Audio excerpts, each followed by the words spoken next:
And welcome back. Now, we have to admit that this morning we kind of got a unique yet fun story to pass along to our viewers. However, I should also warn everyone that if you're not a fan of insects, this segment might not be right for you. Well, that is right, Ed. Now, yesterday I found this praying mantis in front of our house on the west end. Now, up until this week, I did not even know that we had praying mantises in Montana, but we actually do. In fact, our technical director, Craig Paulson, also found one at his house this week. So this morning, since we have a live specimen here in the studio with us, we thought we'd share some trivia about one of the most unique-looking insects in the planet. Now, for starters, there's about 20 U.S. native mantids. Yeah, that's the bigger version of this little guy. Yes, and two species, the Chinese mantis and the European mantis, which tells us that either one is from the United States. Yes, even we can figure that out. Yeah, they're here to control pests in farms and gardens. So there is a bona fide ag angle to this madness this morning.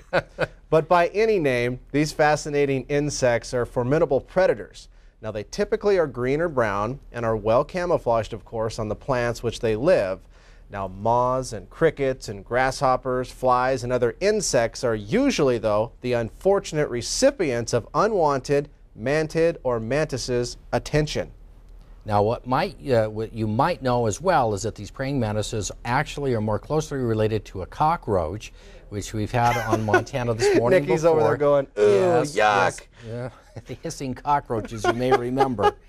They're more like a cockroach than a grasshopper, and they can turn their head a full 180 degrees, scan their surroundings with two large compound eyes and three other simple eyes located between them. They can actually see up to 50 feet, and this gives them flexibility when they're hunting.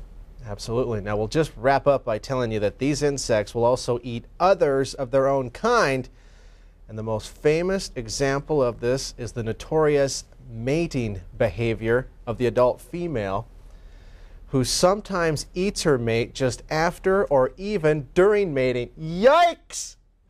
Yet the National Geographic says this behavior seems not to deter males from reproduction. Not really sure what to say after that, but that is from our friends at the National Geographic. And, you know, before we toss it to weather, while we've got our little guy here in the studio, I thought, you know, maybe we should try to find a name for him. That's a good idea. So we invite viewers do we know if it's a him or a her? I don't even know how to check. And I'm not going to check. But log on to KTVQ's Facebook page and give us some suggestions for what we should name our little praying mantis friend, and we'll pick a name as we wind things down towards the top of the hour. Okay, sounds like fun. Go to Facebook, and you can log on there. Just be a friend with us at Q2. And I'll be back with a forecast. Praying for rain. We'll let him do that. We got that coming up next.